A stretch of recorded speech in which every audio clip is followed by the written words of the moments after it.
Hey, are you looking to buy a home? Stop your scroll. We've got the 5 most important things that you need to know to buy a house.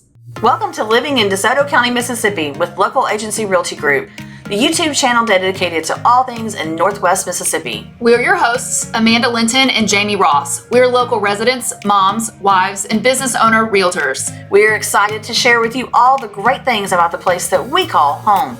If you're interested in keeping up with all the things happening in and around DeSoto County, Mississippi, like what it's like to live, eat, sleep, and work here, then be sure to tap the little bell to subscribe so you'll be notified when we have new content. All right, how you doing?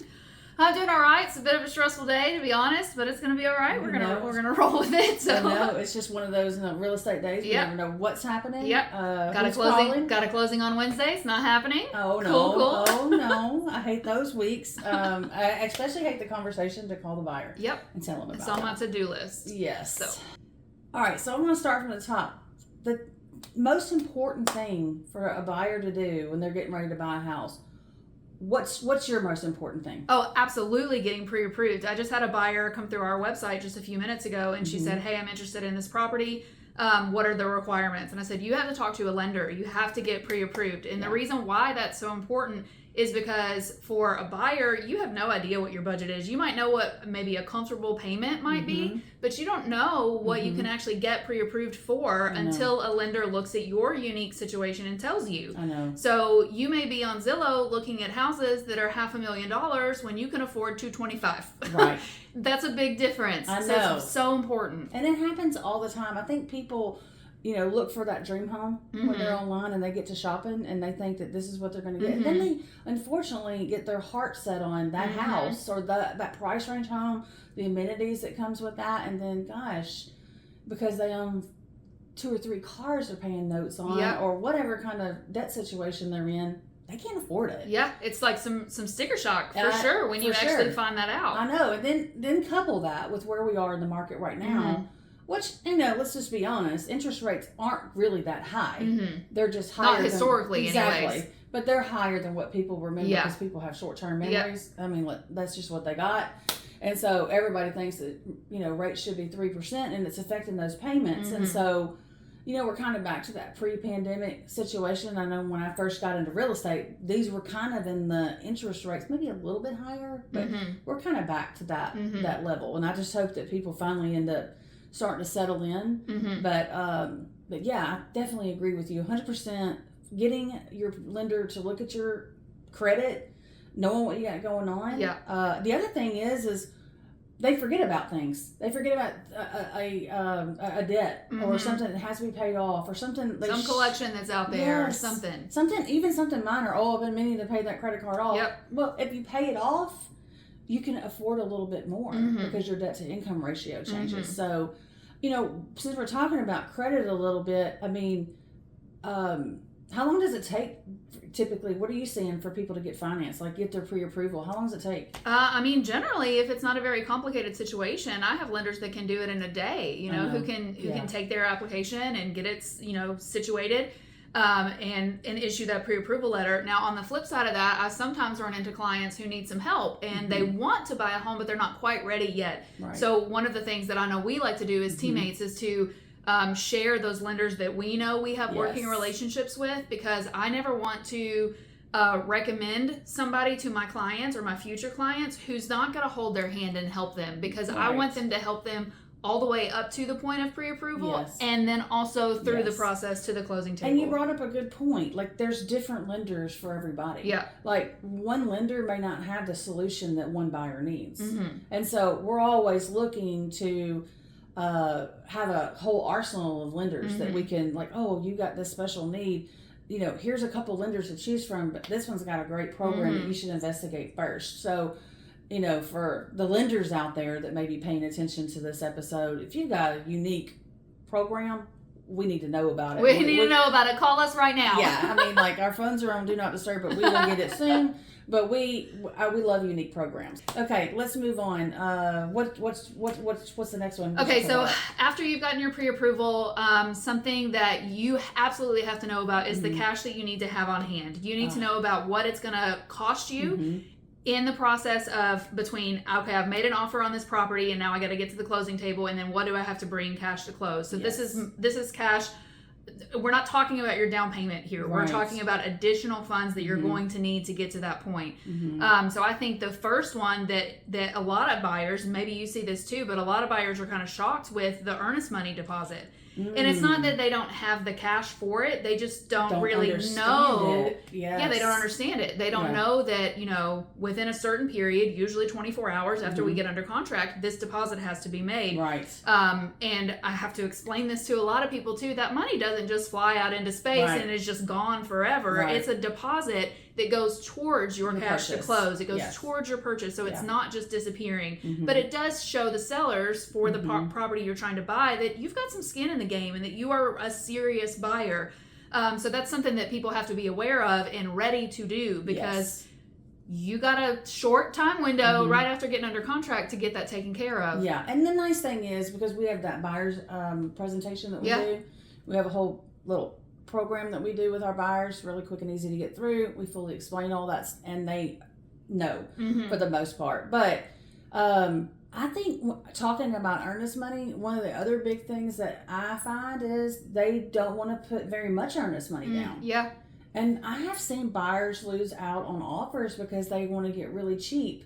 With the earnest money, especially it's always a situation they want to go in for a lower offer.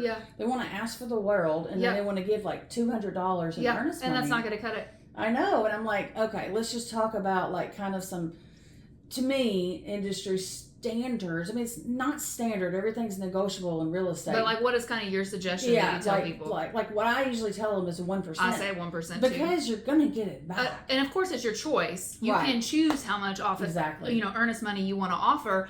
But 1% is that's reasonable. Because most of the down payments are going to require at least 3. If you don't have 1% to put down when you're buying a house, then we might need to delay the purchase for a little while, because there's more, as we're going to get into. Because you need it like that. Yeah, and they're going to cash that check that day.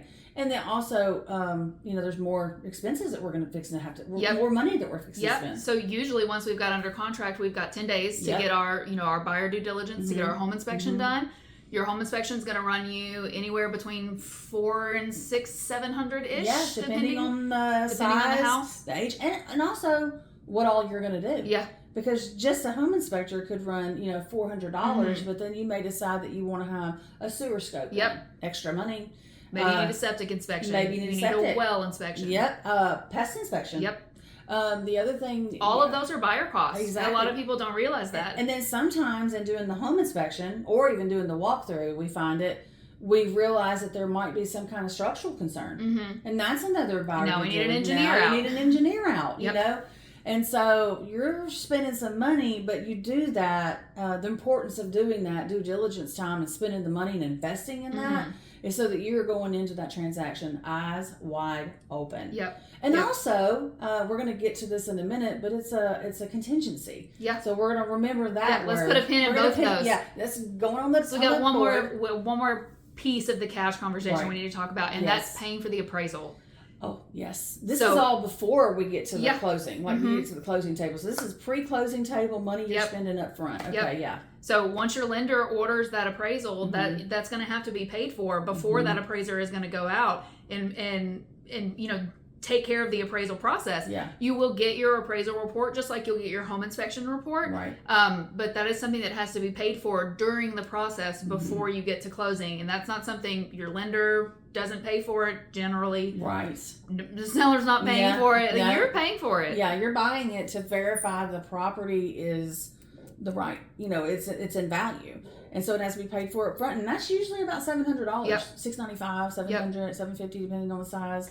So it's adding up. So right now, if you're talking about a $200,000 home, if we do 1%, that's $2,000 plus a $500 home inspection, a $600 appraisal. Like you're over $3,000 out of the gate right away. Within, if you're successful in the first couple of weeks of looking for a home, within 10 days you're out that much money.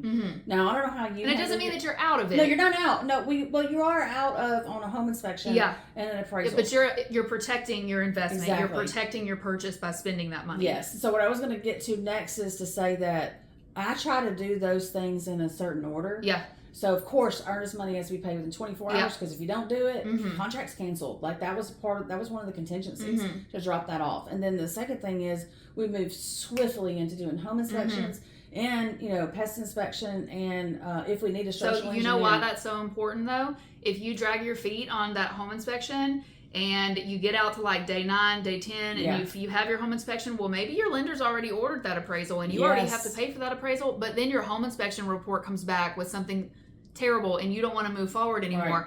Well, now you've wasted money on the appraisal and the home inspection when we could have just had the home inspection and that be the only thing that you're out. Exactly. So I guide my clients and say, hey, we're under contract. Now here's a list of 3, 4 home inspectors, whatever we need, and choose one, find one. We need to get in there in the next 2 or 3 days. Yep. We don't procrastinate. I try not to procrastinate. I mean, sometimes there's situations that come up, but I really try to get mine done within like 3 or 4 days. I want to move straight into negotiating those repairs, getting that wrapped up. That way, when I'm getting towards the end of that 10-day period, I've already told the lender, don't do anything until I tell you. Then, together with the buyer, we let the lender know, like, we're ready to move forward. And that just helps us also just make sure that we're protecting our clients and we don't have any last-minute hiccups that come up, because nothing is worse than getting to the day of closing, a couple days before closing, and you find out we're not moving forward for whatever reason. Right. Well, let's quickly talk about, now we talked about the cash that you need before you ever get to the closing table. And then there's going to be cash that you need to pay at closing table. And I think a lot of people get confused about when they're going to pay the down payment and that other big word of closing costs.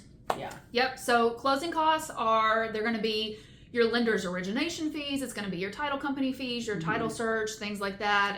It's going to be funds that help set up your escrow accounts that will pay for your insurance and things like that, your taxes.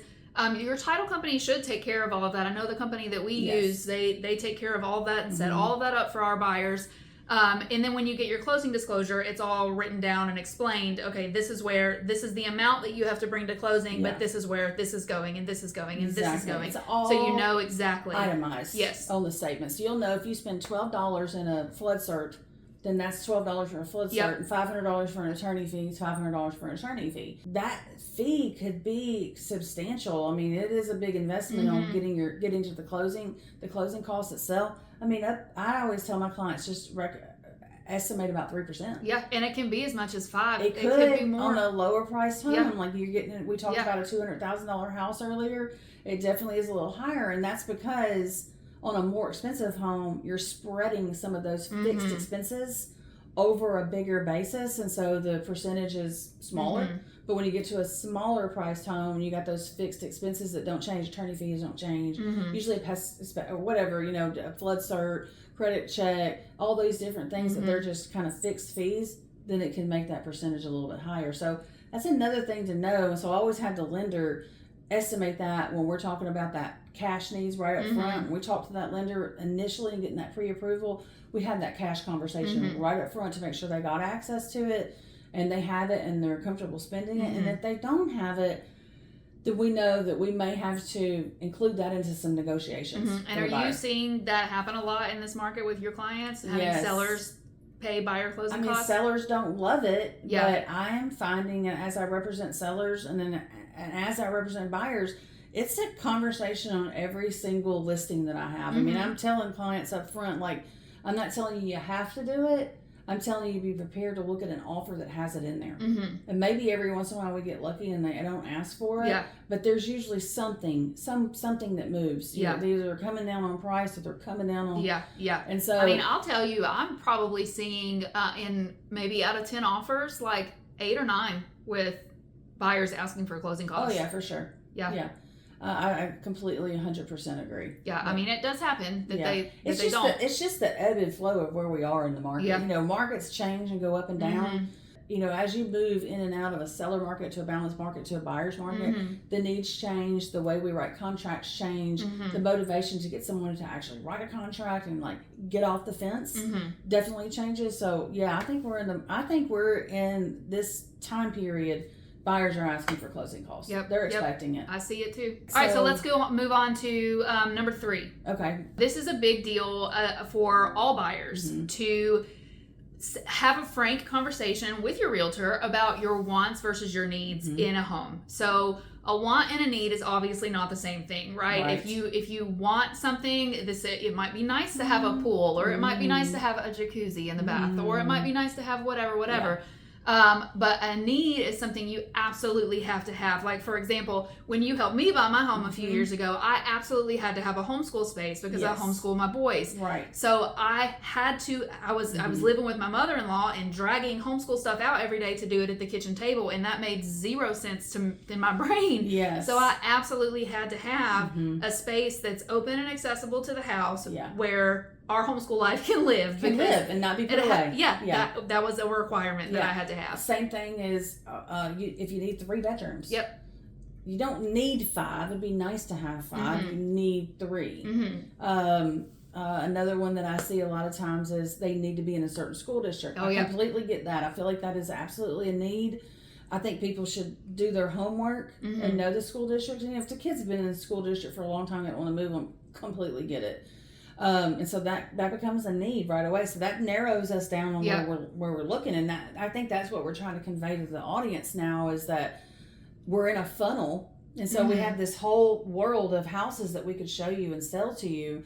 But as we start adding these layers and these filters on what you want, then that search range goes down and down and down. You might start off with 400 houses, but now we're down to 22. And sometimes you can even drill down a little too far with even if they are needs. Yes. You can drill down too far and get to where you got 2 or 3. I know. And you're like, none of these are going to work. Okay, what can I take off of this? What do I maybe really not need? Do I have to have 1.5 acres, or maybe would a half acre be okay? Or something with woods in the back. Would that suffice? Usually it does.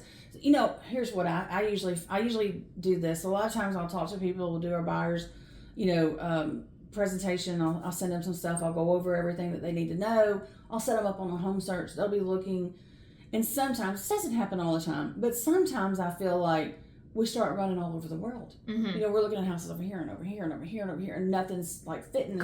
And their needs change on every house. Oh yeah, no, just not going to work. I have to have this. Whoa, new need. New need. We didn't know about this because I could have taken this. Wouldn't have been on the list. And so when that happens, I usually bring them right back into the office. Yeah.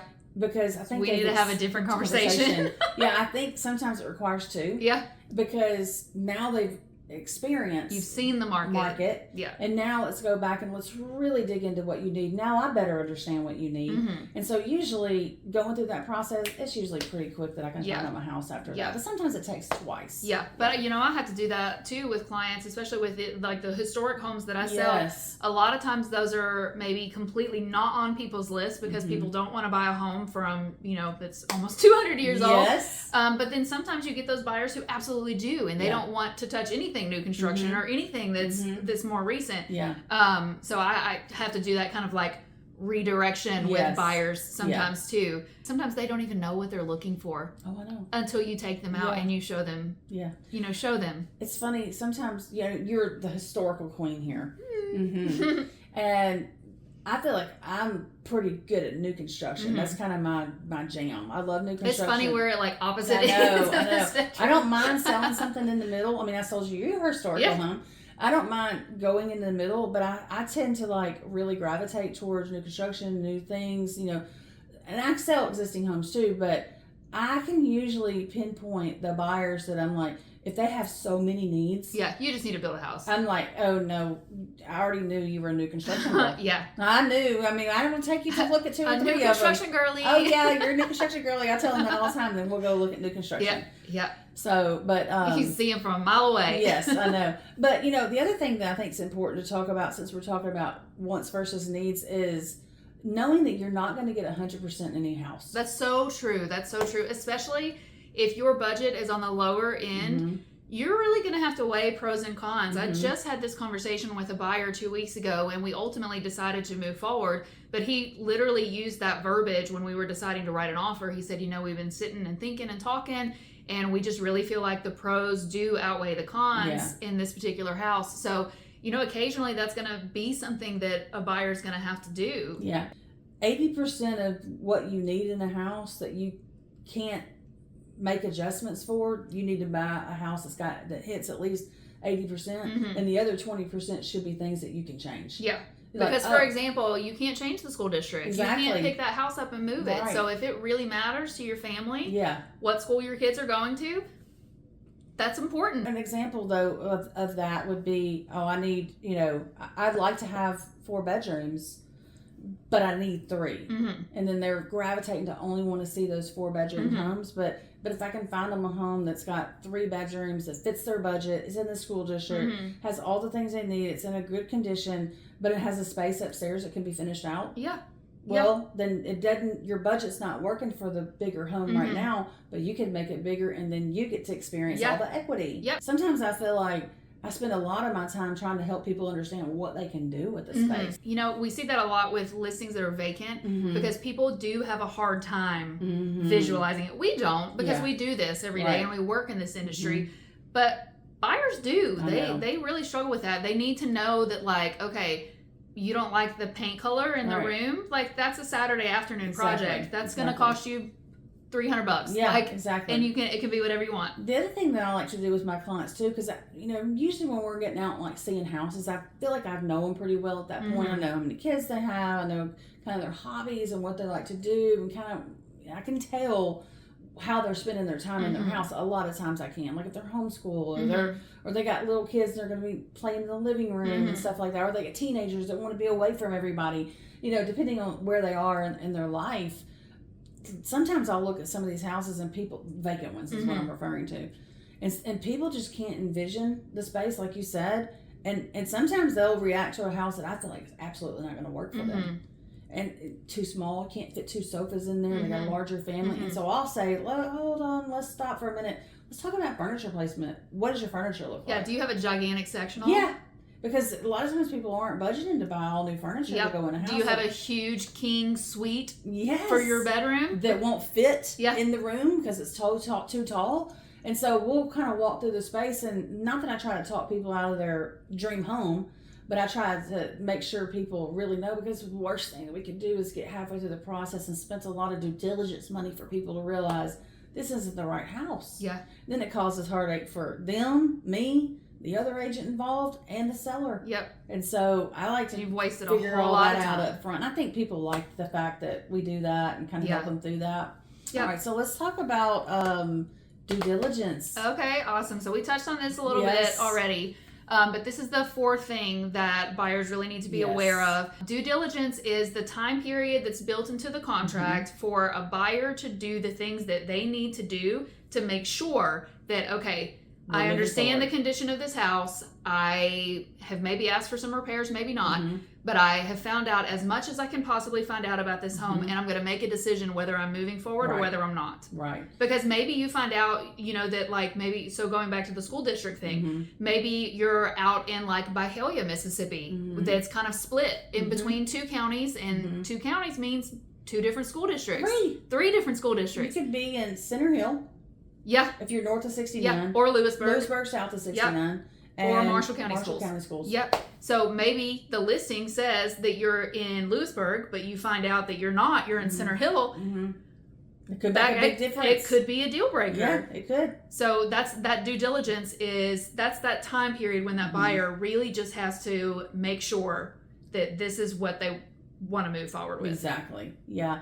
So we talked about the home inspection, the structural engineer, and let's talk a little bit about what does a home inspector do? Because I find sometimes buyers that have never done this before, they'll say, "Oh, it's okay. I don't need to have that done. Oh, you do. I'll walk through there myself, and I'll figure out what I need to do." But these guys do so much. I mean, the good ones do. I mean, we've all experienced a bad home inspector, and, which is why we have a list of people that we like to refer out to, because because we trust them. Exactly. I sit in these home inspections and I watch them work. I trust these people that I recommend. And we don't profit off of our recommendations. No, it's these are our experience. Yeah. We're conveying experience to our clients. Because we want our clients to Full give service. value. Well, we're full service. Yeah. We want the whole process. We want to give them the whole experience. Good process, good experience in real estate. But they're climbing on the roof, even when it's raining, even when it's snowing. They're up on the roof. And actually, it's even better, I find, to have a home inspection when it's raining. Yes, because you find out so much more about a house that you would not have known if it was dry. You find roof issues, you find moisture issues, you find yard issues, you find drainage issues. Yes, that if it wasn't raining, you would wouldn't know. The other thing is if you've never sat through a home inspection, they fill all the bathtubs up. So they go through and plug all the bathrooms tubs up. They fill them up. They open it all. Open all the plumbing. All at one time. And then they run sinks. Yep. They flush toilets. They run the dishwasher. They are absolutely fully putting some pressure on that plumbing system. And then they just let it all go at one time. So they're going to see under normal usage, with that maybe not totally normal, but when you have a family living in a home, it's a lot. You could have a couple showers going at one time. You could have a and couple maybe toilets, the washer and the washer and dryer. Yeah, washer going, and dishwasher going through, and somebody running the sink. So it could happen. But I can't tell you how many times I have in new construction that we've been running a tub, and then all of a sudden water start coming out from underneath it in a home inspection. Yep. And so those things are valuable. I've also had the person that absolutely did not want a home inspection, new construction, and called me 3 weeks later and said, "You're never going to believe this." Well, what? There was a small leak behind the wall, and it was dripping and leaking and leaking and leaking, and then finally, all of a sudden, they got water coming out. And you know what? The builder would have fixed that. Yeah, he did come out and fix it. I mean, he had to. At that point, but that's what the home inspection is for, is to identify the things, and since we need to get it fixed. But part of that due diligence that we haven't talked about is negotiating the repairs. And so we find all the things, and we got to be sensible. We're not just going to send an inspection report over to a seller. You mean we shouldn't send a 58-page report over? No. And all the words that people use to describe these little minor things is just, it puts people on high alert. It does. And so I think having the right agent that's understanding what the buyer needs to feel comfortable. One of the things that I do when I have a client, especially when I'm representing a seller, and I tell them this up front when I'm listing their home. Look, when we get the home inspection report, they're going to send it to me. I'm not going to send it to you immediately, because I'm going to send it to a trusted contractor, and I'm going to have them give you a no obligation quote, because I just want to quote everything and see what's on there, and then we can make some sensible decisions that are around the finances and understand it. Because when you see an inspection report that's got 22 line items on it, and some of them are ridiculous, like the light fixture didn't work. Well, it's because the bulb was blown out. Little things like that, we can help levelize them. So I do that for my clients, and that helps I think too, to get some of these things done for the buyer, because I recognize, as I represent buyers, that they want to move into a house that they don't have a whole lot of work to do. I think they will do some work, but they don't expect to move into anywhere that has, problems. So we want to get those resolved for them. So we only have a short amount of time. So once we do that home inspection, it's not that, like you mentioned 10 days earlier, maybe you have 10 days to do that home inspection. That is not a 10-day period and then the negotiations start. And a lot of people misunderstand that. It's you have 10 days to complete the home inspection. Once you've got the home inspection done, we move straight into negotiations. And so we can't delay. The other thing that I do is, I try to always have my buyer attend the home inspection. Oh yeah. I can almost tell you that every single deal that I do, if the buyer doesn't attend the home inspection, whether I be on the buyer side or the seller side, it's going to be a kind of a fiasco. Because the buyer's going to get that report, and it's going to be a 5-alarm freakout. Yeah, absolutely. And really, the issues are small, generally. I mean, it could be a lot of things. But I think the home inspection process has to be a process where we're keeping our emotions low. Yes. Because this cannot be an emotional situation. Things. We need to be logical and reasonable and look at the list of things the home inspector found with a level head. Right. I'm going to hit on one little thing here. I always tell my clients, when you're listing and selling a house, it's kind of a emotional situation for sellers oftentimes. Selling their memories. I mean, they love it. That's their home. Yes. So they can get offended easily. And for a buyer buying a house, it's a business. They're a business But at some point during that transaction, the switch gets made for a buyer to where it turns emotional, and I feel like it's at home inspection. Mm-hmm. I feel like that's when they start getting they start seeing the list of things that need to be done, even though minor they could be. They see that list and they start kind of like hitting 5-alarm panic. So it's up to us as the agents to kind of diffuse them. Talk it down. And it may not be a transaction that we move forward with. I've canceled many transactions due to home inspection. Yep. But I want to make sure they understand it and realize that, hey, we can get through this. And, if it's not reasonable, I'm going to tell them, like, I don't think we should move forward. My professional advice is that we find another house. Mm-hmm. Let's go on to the fifth thing that buyers need to know about, and that's the contingencies that are inside of the contract. Now, I know that we can't be wildly specific here because we're not only talking to people who are in Mississippi and Tennessee where we operate, and that contracts are different everywhere. But let's just kind of talk through like the contingencies, typical contingencies that we see in a contract. So a typical contingency that everybody would have would be like financing, if you're financing. So you have so many days to present that you have good financing lined up. Apply for your loan. Yeah. And typically for buyers that I'm working with and probably you're working with, we want them pre-approved up front. Oh, yeah. The other one is title. Making sure titles, that could really screw a deal up. So experiencing that. Don't I know it? Yeah. So that's got to be in place. Pest inspection is usually its own contingency outside of home inspection. Yep. And that's a contingency that a buyer could walk on. I've had it happen on a listing of mine before where there was not current termite activity, but there was previous termite activity, and the sellers even paid thousands of dollars to have a termite treatment done. Buyer still said, nope, I'm walking. Yep. Yeah. Buyers can walk at any point in time at the transaction if any of the contingencies aren't solved. Yep. If they don't get fulfilled, they can walk away at no expense to them. They get their earnest money back. Yep. And so let's talk about that piece too, because I always counsel my buyers from the get-go that if at any point you don't feel comfortable anymore, you have to be honest with me. Yeah. Tell me. I can get you out of it. The contract is written to protect you and protect your earnest money as a buyer. Yes. If you don't tell me and you don't communicate your unease with me, then I don't know what's going on. And maybe some of these contingencies are being removed. And they're expiring. Yeah. And we couldn't have used that. I mean, I always tell my buyer, pretty much the only time I can't get you out of a contract is if you call me up and go, hey, I changed my mind. This house down the street, I really, really love it, and I just, just get me on this contract. Yeah. And we've expired everything else. We've got our financing, boom, done. We've got our, because the lender's not just going to write a letter and say you're not qualified. That's illegal. If we've done our home inspection and we've got all through that, I mean, you really down to at that point a pest inspection, which we don't have an appraisal. Yeah. And so an appraisal happens usually pretty quick. I mean, lenders pull the trigger on that pretty fast. So. Yeah, I try to. You're down to the wire at that point. I tell my client, I had a call this morning. I was writing an offer for a buyer, and I told them, "Hey, if we get this house under contract, we're not looking at anything else. Yep. So stop looking. Yes. Get off Zillow. Delete Zillow. Realtor.com, and then I'm going to turn off your MLS subscription. Yeah, because I'm not sending you anything else. We're not going out and looking. We're under contract. Yeah. It means something. Whoa, the closing date. Oh yes. Yeah. If for some reason one of the parties can't close on time, it's a way for someone to walk. Yep. That's a phone call I have to make here in just a little while. So yay for me. Yeah. Love this journey. I know. It's amazing. It's going to be all right. Yeah.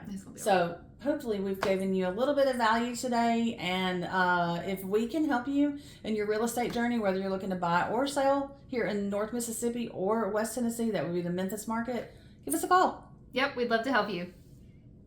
If you're thinking about making a move in and around DeSoto County, Mississippi, our experts at Local Agency Realty Group would love to help you. Whether it be a starter home, luxury home, a custom build, an investment property, or even land, we understand the market and can help you explore the local communities to find the right fit for you. But we can't help you unless you reach out. So give us a call, send us a message, or shoot us a text. We're here for you days, nights, or weekends. Let Local Agency Realty Group lead you home. Look at us go! That was good. That was good. That's exactly what we wanted. Yeah,